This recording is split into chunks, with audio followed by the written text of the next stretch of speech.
Super কাপের আগে আরো বেশি কনফিডেন্ট গ্রো করতে চাইছে।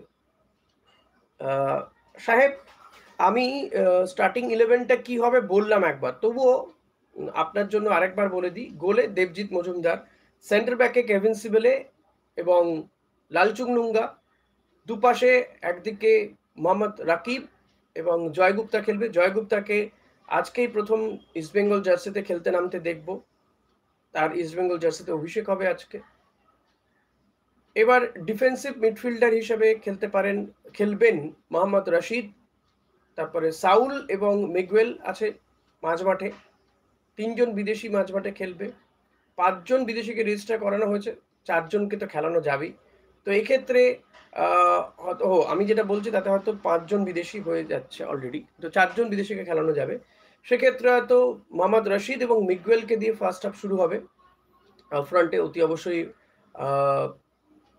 আহাদাত খেলবে, হামিদ আহাদাত খেলবে। তাহলে হয়ে গেল 4 জন বিদেশি, মাঝখানে 2 জন বিদেশি, দুপাশে একদিকে বিপিন সিং, অন্যদিকে বিষ্ণু খেলবে, বিষ্ণু। আর আপ ফ্রন্টে বললাম হামিদ আহাদাত। তাহলে কতজন হলো? 4 4 4 8